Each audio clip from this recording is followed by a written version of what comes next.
que a gente tem que pensar sempre quando lê os textos é o contexto que o cerca, né? Já falamos sobre isso muitas vezes e falaremos sobre isso até o fim da nossa vida, que é o que importa. O texto bíblico ele tem que ser lido com carinho, né? Observar os detalhes, os contextos, o que está acontecendo, de que forma o autor da obra, no caso aqui João, nos transmite a mensagem. Por que ele faz isso? Com qual intenção? Nós já sabemos, por exemplo, que os 4 evangelhos têm objetivos diferentes. Já falamos sobre isso aqui algumas vezes. Os autores dos evangelhos escreveram os evangelhos com diferentes funções. O livro de Mateus, por exemplo, foi escrito para os judeus. E ali, o Messias, o Cristo, é apresentado como o rei dos judeus. Aquele Messias prometido para Israel desde o passado. Já o livro de Marcos, ele é escrito para os cristãos que estão em Roma. E Jesus é apresentado como um rei diferente, um rei que é servo. Uma coisa que o imperador de Roma jamais seria, mas Jesus é um rei que é servo. E mais do que isso, é um servo sofredor. O livro de Lucas, escrito com todo cuidado, contando toda a história de Jesus, desde a gravidez de Maria até o seu nascimento, o seu crescimento, o seu tempo de criança, ele é escrito para os gregos, para que eles saibam que Jesus, além de Deus, era homem. É ali que está a expressão filho do homem. E é escrito dessa forma porque os gregos, amantes da filosofia, muitos deles gnósticos, místicos, não acreditavam que fosse possível a divindade se juntar à humanidade. O eterno ao passageiro, o invisível no visível. E Lucas então escreve com primor para mostrar que realmente era possível. João escreve por último. E escreve histórias que os outros não contaram, para mostrar que Jesus é Deus. Os gregos e os romanos acreditavam que o cosmos, que o universo, foi criado por um ente maior, o Verbo, a unidade. E João então vai dizer, esse Verbo, o Verbo, era Deus, estava com Deus, e virou gente e habitou entre nós. E o texto de João todo é conduzido dessa forma. Em todas as passagens, em todas as histórias que ele conta, como a história que nós vimos no último domingo, sobre o cego de nascença. Sempre enfatizando a divindade de Jesus. Então, quando você lê João, você já vai preparado para isso. João tem algo para compartilhar com a gente. O que ele quer dizer para a gente? Que Jesus é Deus. E que ele revela essa divindade por onde passa. E mesmo sendo Deus, altíssimo, poderoso, onipotente, onisciente, onipresente, ele está presente entre nós. Ele é Deus conosco. E é compassivo e misericordioso. Ele não está distante. Ele não é um mercador. Ele não está fazendo negócio. A impressão que a gente tem às vezes é que Deus está fazendo negócio, né, irmãos? Quanto você pode me dar para que eu te libere a cura? Quanto você pode ofertar para que eu transforme o seu casamento? Qual o tamanho da sua fé? As pessoas perguntam, né? Aquela cena famosa que não está no Evangelho de João, mas está em outros evangelhos, da viúva, né, que deu oferta. Ela deu oferta na hora que Jesus estava do lado do gasofilácio aqui, bem do ladinho, olhando.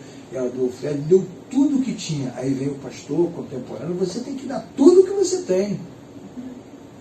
Parece que o nosso Deus é um Deus mercador, um Deus que se apropria dos nossos bens, um Deus que está de olho na gente. Qualquer mole que você der, ele está com um caderno anotando assim, risquei teu nome agora, do livro da vida.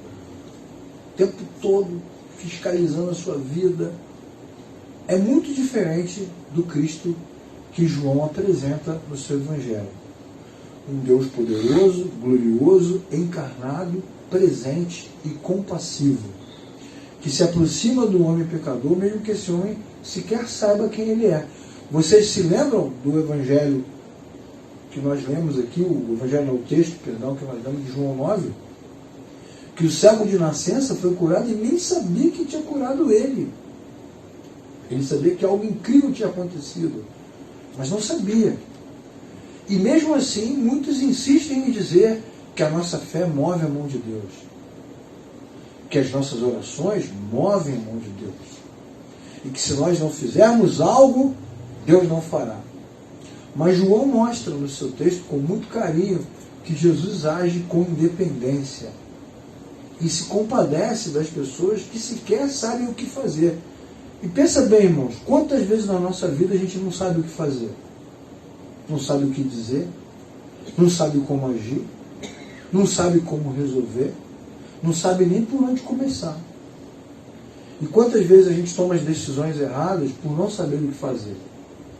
E é esse Cristo, apresentado por João, que se compadece do homem pecador que não sabe nem quem ele é. E para fazer esse destaque, para falar disso com propriedade, João conta a história do tanque de Betesda. E a palavra Betesda já dá o spoiler, porque a palavra significa casa de misericórdia. O que João quer destacar na sua mensagem? Não é o tanque, nem os enfermos, porque era uma situação precária. Esse homem, por exemplo, que aparece na história, ele está ali há 38 anos. 38 anos doente, parado, largado, abandonado, alimentando a esperança de que em algum momento algo miraculoso acontecesse naquele tanque e ele pudesse resolver a vida dele. Mas você vê que ao olhar para o milagre, a vida dele ficou paralisada, né? Na busca por algo sobrenatural, a vida dele ficou paralisada. Bastou um encontro com Jesus que a vida dele foi transformada. Não é interessante isso? Às vezes, ficamos anos na religião, na religiosidade, na igreja, em busca de um milagre, à espera do milagre, cantando pelo milagre. Mestre, eu preciso de um milagre. E a nossa vida fica paralisada na expectativa de que algo extraordinário aconteça. E a gente se esquece que no nosso coração já vive aquele que é o Deus Todo-Poderoso.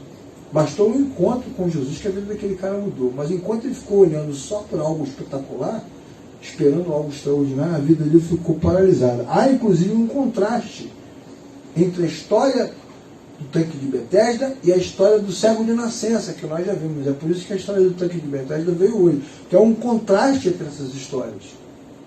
O cego de nascença estava ali, abandonado, né? Largado a vida inteira, pedindo esmolas desde que nasceu, vivendo na escuridão, vivendo em trevas. Esse homem dessa história não é cego, mas ele também está em trevas. Ele também está em escuridão. Ele também não sabe o que fazer. Está ali no tanque aguardando alguma coisa. Então João conta pra gente essa história. A finalidade de João não é falar do tanque. Não é importante saber de onde vem o movimento das águas. Isso não é o centro da história. O ponto mais importante é o encontro daquele homem com Cristo, que só acontece porque Cristo vai na direção dele. A questão da água, do movimento, do milagre, do sobrenatural, da coisa esquisita que acontecia naquele lugar, mostra pra gente, na verdade, como é miserável a condição humana. Como é miserável a condição humana. O ser humano fica tão perdido nas suas próprias conjecturas e convicções que ele vai atrás de tanques, de pastores, de igrejas, de águas, de areia, de terra, do que for possível que traga para ele alguma expectativa. Amuletos, símbolos, rosas, perfumes, óleos, azeite. Azeite, inclusive, está caro, irmão. O azeite certamente é miraculoso, porque está caro pra caramba. Comprar o azeite já é um grande milagre. Para João, o importante não era saber de onde vinha. Ele só te conta. O que ele te conta? Que havia um tanque perto da cidade, chamado Betesda, E aí, ele diz, ficava uma multidão de pessoas doentes, paralíticas, problemáticas, desesperadas, esperando que aquela água fosse agitada em algum momento, na expectativa de que naquela agitação um milagre acontecesse. E como nós vemos no texto, em nenhum momento João diz pra gente que é verdade, aquele tanque tinha um poder miraculoso. Nada, ele só conta o detalhe. Ou seja, Jesus estava ali, andando no meio dos caras, pregando a verdade, manifestando a glória de Deus, mas o ser humano, ele está tão miserável no seu coração que ele despreza a presença do Salvador e se apega a coisas pequenas. Alguns estudiosos, alguns autores dizem que ali, naquele tanque, provavelmente havia uma corrente subterrânea de águas ativas que se moviam e as pessoas então atribuíam milagres àquele tanque. Outros historiadores acreditam que aquela população, aquela civilização achava que espíritos sobrenaturais se moviam naquelas águas, o que era muito comum nas civilizações antigas. Muitas dessas civilizações e culturas antigas acreditavam no poder místico da água, no poder místico da árvore, do vento, do mar. Muitos historiadores contam que vários generais romanos, quando avançavam nas batalhas, antes de atravessar rios, eles faziam sacrifícios para os rios, considerando que os rios eram uma fonte miraculosa. Então, muitos historiadores acham que as pessoas acreditavam nas águas poder, porque assim fazia parte da cultura. Muitos afirmam que os povos antigos tinham uma relação muito sagrada com as coisas. E não é diferente não, irmãos. A gente começa com esse esquema aqui. Violão, tem nada aqui. Violão, microfone. Aí daqui a pouco começa a chegar pessoas. A igreja vai aumentando, aí começa a chegar gente. A galera começa a tocar, ensaiar, tal. Daqui a pouco, irmão, vamos chegar mais cedo pra gente orar pelo louvor. O pessoal do louvor sofre, né? O culto começa às 6, a banda chega a 4, chega a 3, ensaia na véspera. Aí daqui a pouco começa a haver uma cobrança religiosa no comportamento, moral, para que aquele culto... Aí a gente começa a dizer o seguinte, o culto não funcionou, o espírito não fluiu, a coisa não foi abençoada porque o grupo não se preparou espiritualmente para aquele momento. Quando você me convidar para pregar, Wellington, você me avisa com 3 semanas de antecedência. Se você me avisar na semana, não dá tempo. Porque eu tenho que me preparar, eu tenho que orar, eu tenho que me consagrar, eu tenho que esperar, eu tenho que ficar meditando. Ou seja, o processo, a forma, o movimento das águas se torna mais importante do que Deus. No final das contas, Deus tanto faz, irmão. Se ele vier ou não vier, o importante é que a gente faça certo. Tanto faz. O importante é como a gente faz. Como a gente faz? Então o pastor tem que ficar na porta, as irmãs que estão aqui desde o início, né, Lúcia, Ana Maria, Marilda, vamos criar um uniforme para elas, todo mundo de uniforme, terninho, vinho. Não, tem que ser as cores da logo, né, azul, marinho, para receber o pessoal na porta. E nós começamos a acreditar que é o processo que faz funcionar, que Deus responde ao nosso processo, que Deus responde ao nosso movimento, que Deus responde à nossa tradição, que Deus responde ao nosso costume, que Deus responde ao nosso jeito, quando na verdade somos nós que devemos responder a Deus, irmãos. Porque Deus é livre e é o centro, mas a gente começa a inverter o processo. Quando o cara levanta, 38 anos, vai dizer que ninguém conhecia o cara. 38 anos, no tanque de Betesda, no dia da paz, todo mundo conhece o cara, 38 anos. Quando ele levanta, pega a maca e segura na mão, os fariseus perguntam, que maca é essa? Como pode no sábado você andar com a maca na mão? Isso é um absurdo. O cara está andando. Eles nem repararam que ele estava andando. Que é a mesma coisa que eles fazem com o cego. Quem te curou? Você não era cego. Não é possível, não. Como é que pode ter te curado num sábado? Porque o sábado, a tradição, o culto, a religião, ficou mais importante do que aquilo que é essencial. Então o que João está fazendo para a gente é jogando a história no nosso colo. Então é como se a gente perguntasse, o que era aquilo, o tanque? Era um mito? Era uma lenda? Era um folclore? Era uma história? E os pentecostais dirão, era um mistério? Não importa, irmãos. O que acontecia nesse tanque? Também não importa. Também não importa. Porque no próprio texto antigo, no próprio Antigo Testamento, há dezenas de textos que recomendam, que ensinam, que ordenam, que proíbem que você não faça isso. Ou seja, para qualquer bom hebreu, qualquer bom judeu, para qualquer bom religioso e também para qualquer bom fariseu, todo mundo deveria se afastar de um tanque que fosse místico. Ou de qualquer coisa que tivesse poder. Porque desde lá do início, desde os primeiros pactos, dos primeiros momentos, das primeiras revelações, Deus sempre alertou, o único que tem poder aqui sou eu, o resto é cascata. O pau não fala, o ídolo não fala, a pedra não fala, a água não fala, nada fala. Quem fala aqui sou eu. Como é que pode? Tem até aquela passagem sensacional que o cara vai na floresta, corta a árvore, faz lá o toco, lixa, né? Lixa, inverniza, faz o ídolo. Ele fez, depois ele se curva na frente do ídolo que ele fez. O que é uma loucura. Foi o cara que fez.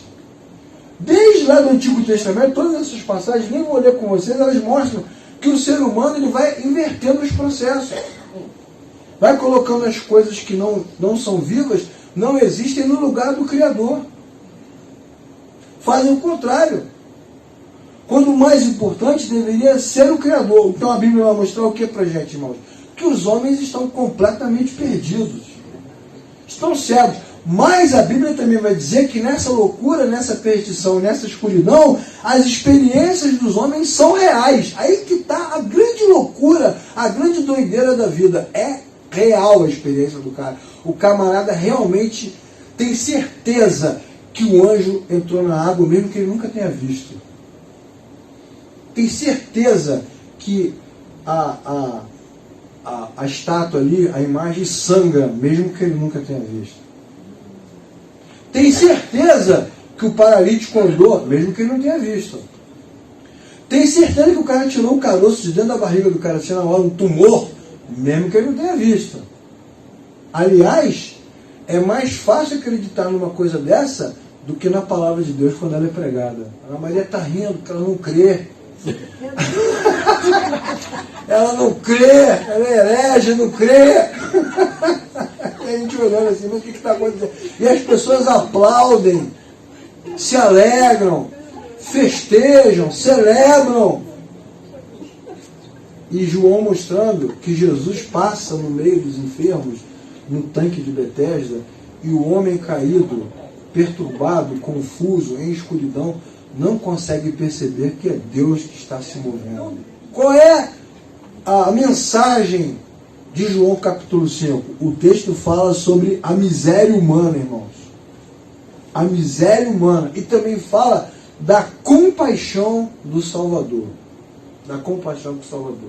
E nós deveríamos sempre ler esses textos e repensar a nossa caminhada, e repensar a nossa vida, e repensar a nossa fé.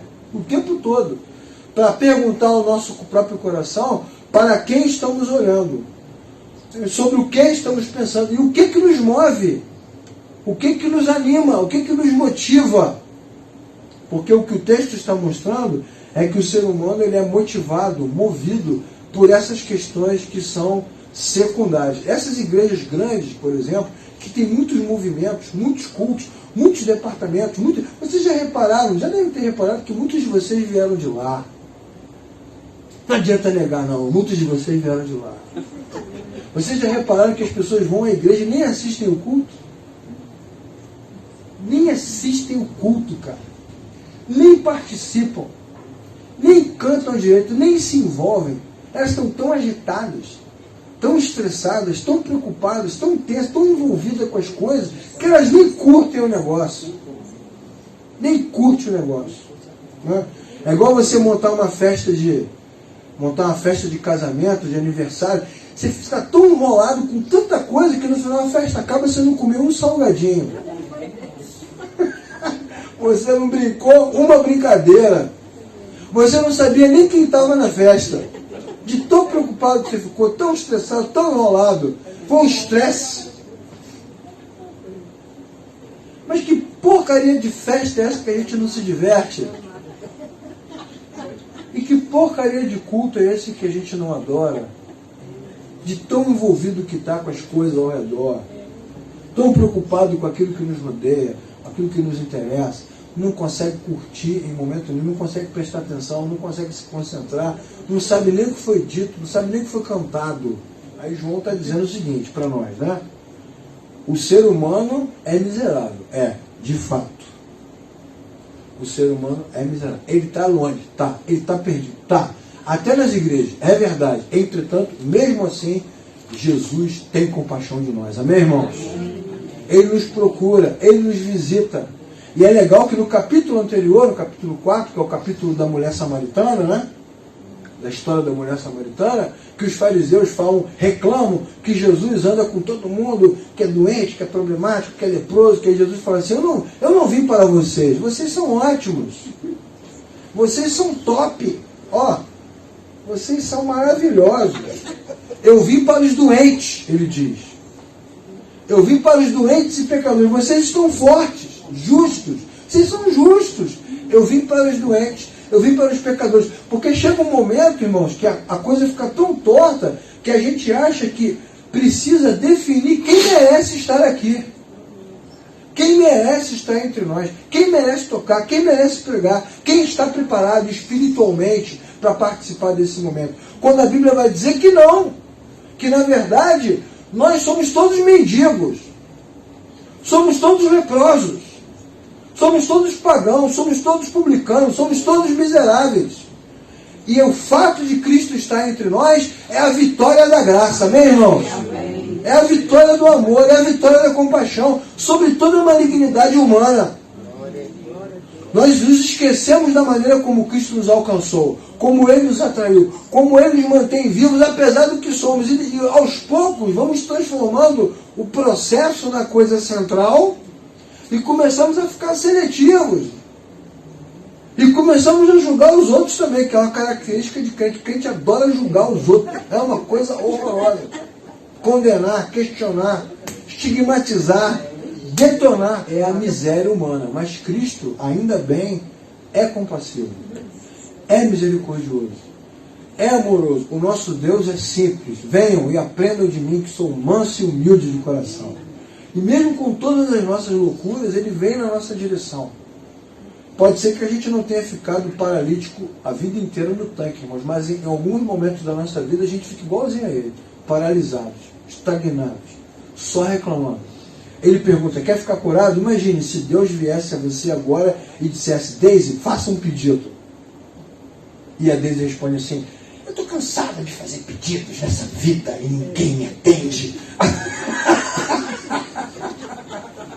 Que é mais ou menos o que acontece aqui, né? Deus falou assim, faça um pedido. Deus sorrindo. Priscila, faça um pedido. Estou desgastada de tanto pedir, as pessoas não me respondem. Hoje mesmo de manhã eu pedi um negócio pro Luiz, ele me atendeu, ele só pensa em café.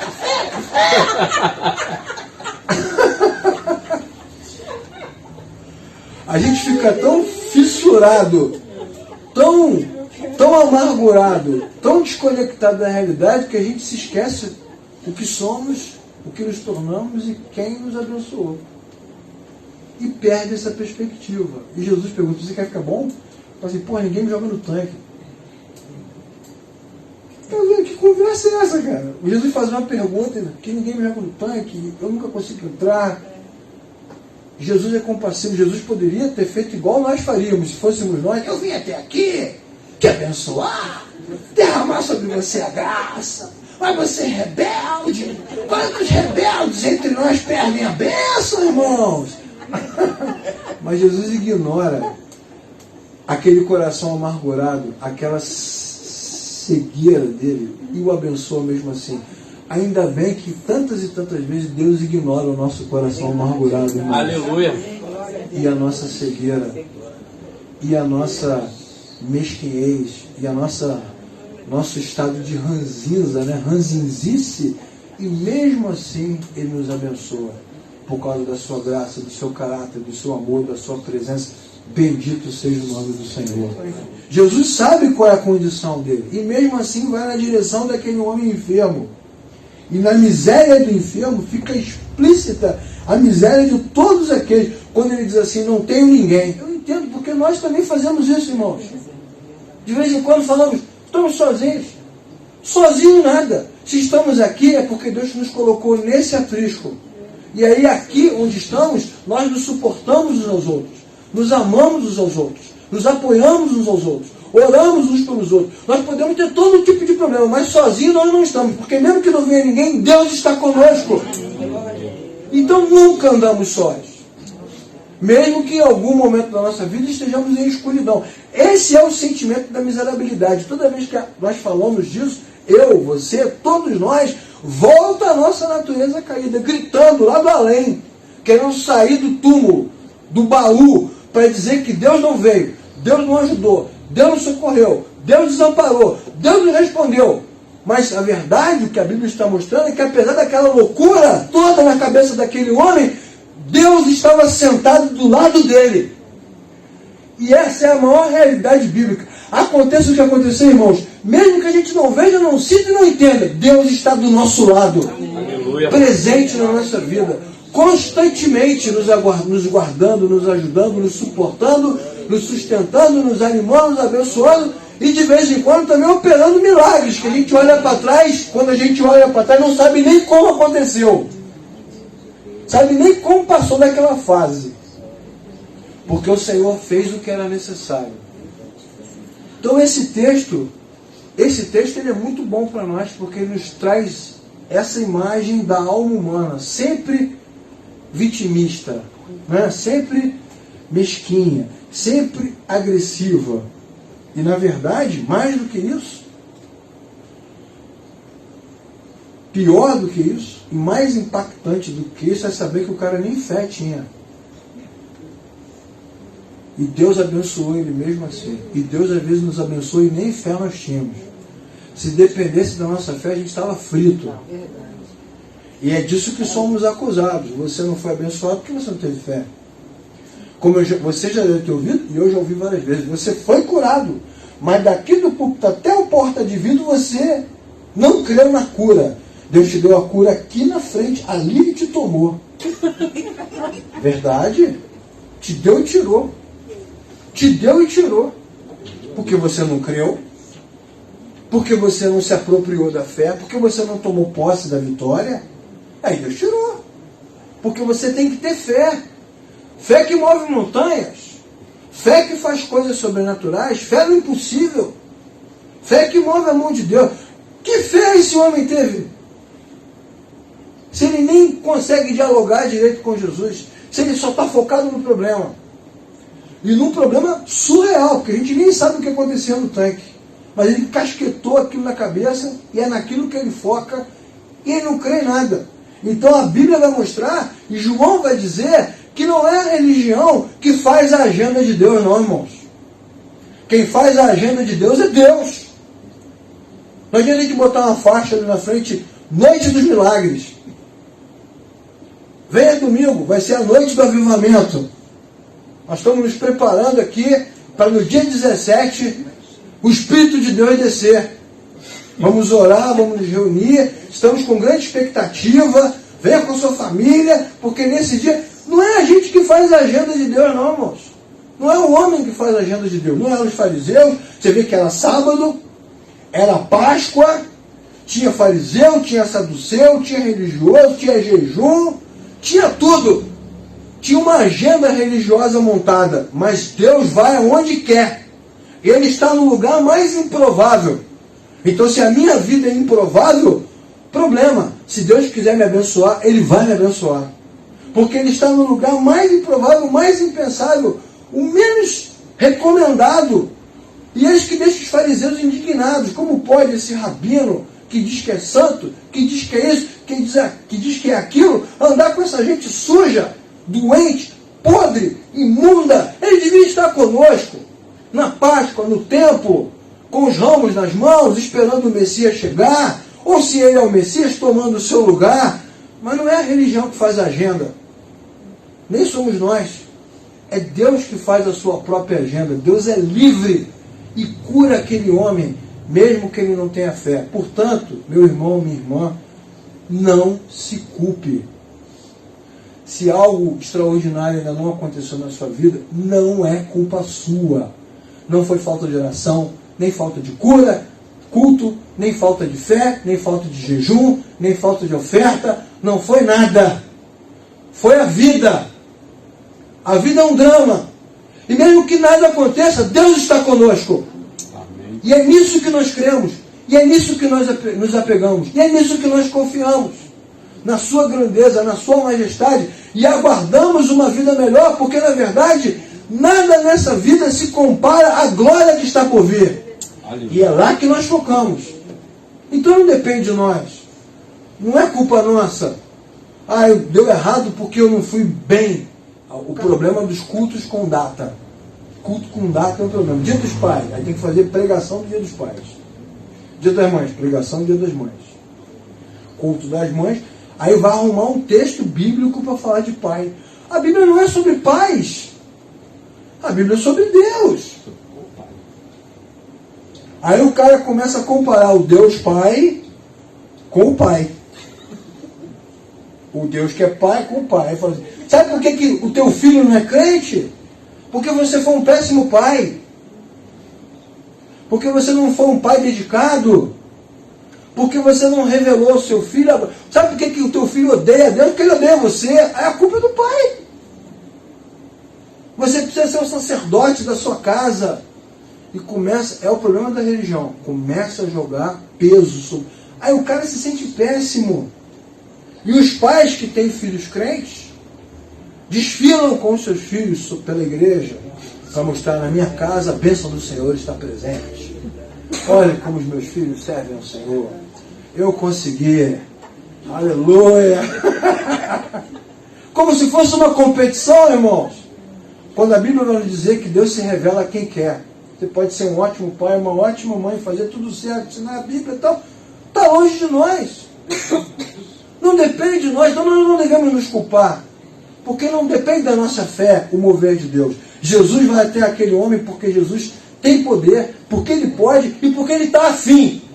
Se nós fomos abençoados, irmãos, é porque Deus quer demonstrar o seu favor para conosco. E nada mais. E isso deve nos libertar. Porque não levaremos culpa. Criar bem os filhos é um dever moral, um dever cidadão, um dever ético de cada um que resolve ter filhos. Seja lá qual for a religião. E mesmo que não tenha religião nenhuma. Você não teve filhos? Faça agora o que tem que fazer. Agora, comparar isso com a nossa relação com Deus, aí ficamos perdidos, desesperados, confusos. Como se a vida eterna dos nossos filhos dependesse de nós. Como se a cura das pessoas que amamos dependesse de nós. Como se a mudança do país dependesse de nós. Aí começa a jogar sobre nós. E esse cara aqui fez o quê? Nada. Perdido, miserável, na escuridão. Ele foi abençoado porque Jesus foi na direção dele. Então João está colocando os pingos nos is, irmãos. Não é a fé que move a mão de Deus. Isso deixa o pessoal escandalizado. Como assim? Não é a fé da mão de Deus. Na verdade, a fé responde a palavra de Deus. Deus fala e nós cremos. A palavra é pregada e o nosso coração responde.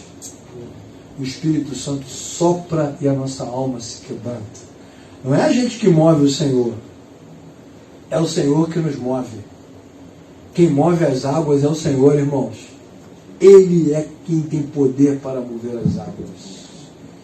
Então isso deve nos trazer paz, porque somos como esse homem de Betesda. Mas Jesus nos alcançou mesmo assim, e nos abençoou. Isso nos deve dar, isso é suficiente para nos dar grande alegria. Porque éramos como ele, paralíticos, distantes, na escuridão. Mas Cristo nos alcançou, mesmo assim, com a sua grande misericórdia. O nosso Deus é bom, amém, irmãos? O nosso Deus é compassivo. O nosso Deus é misericordioso. O nosso Deus é livre e poderoso para abençoar aqueles que Ele deseja abençoar. Louvado seja o nome do Senhor. Então, em vez de nos preocuparmos com todos os outros doentes que ficaram largados, vamos nos alegrar com aquele que foi curado, né, irmãos? Então, quando estivermos juntos, em vez de nos preocupar com todos os problemas que nos cercam, vamos nos alegrar com as pequenas coisas que Deus está fazendo. Quando estivermos juntos, bom, a gente começa a conversar, agora que eu estou andando mais com ela, todo que a gente está junto, taca problema, né? Conta problema. Problema. É muito problema. Aí você percebe que ele é normal, e ele também percebe que eu sou normal. Mas, ao invés de darmos ênfase aos problemas, vamos nos lembrar que no meio desse tanque cheio de lodo e de doença e de loucura, Jesus está andando, amém, irmãos? E vamos nos alegrar toda vez que Ele fizer algo maravilhoso entre nós. Celebrar o seu poder, a sua graça. Celebrar a sua dignidade, a sua misericórdia, a sua compaixão, o seu querer nos abençoar. João nos ensina isso com muita propriedade. O que Jesus realizou nesse lugar nem é chamado de sinal. No texto ele não fala, Jesus fez um sinal. Não, ali é uma expressão de misericórdia. Foi um ato de ajuda pessoal. Foi um carinho. Foi um dengo que ele fez com a natureza humana. O homem perdido, cego, mergulhado em escuridão, um conflito danado entre os fariseus, mas Jesus mesmo assim quebra os protocolos, vai na direção daquele homem e o abençoa poderosamente. Bendito o dia que Jesus nos abençoou, amém, irmãos? Por que esse homem do tanque é alcançado por Jesus? Porque ele é um miserável. Os fariseus, os arrogantes, os religiosos, os que têm coração duro, eles não conseguem contemplar a misericórdia, eles nem aceitam a misericórdia. Mas esse homem está aberto à misericórdia, ele precisa, ele nem sabe que precisa, ele está perdido.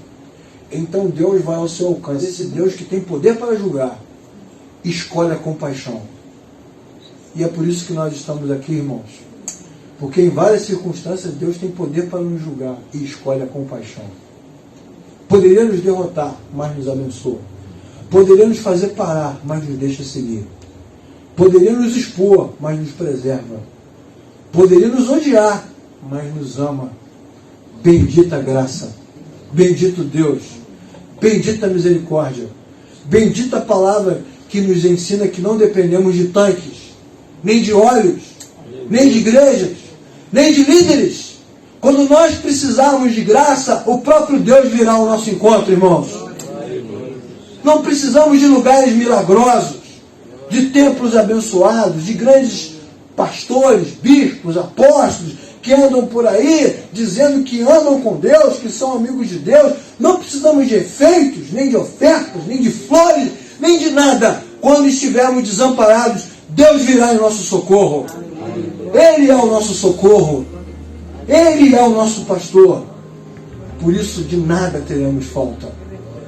E muitas vezes ele vem diretamente, às vezes vem através de irmãos, às vezes vem em circunstâncias impensáveis. Seja como for, o que a Bíblia está nos dizendo é: celebre as bênçãos, celebre as alegrias, celebre os momentos de compaixão, porque seja lá o que for e como veio, seja lá o que for e como veio, veio de Deus. Ele é a fonte de graça, Ele é a fonte de compaixão, Ele é a fonte do milagre. Bendito seja o nome do Senhor.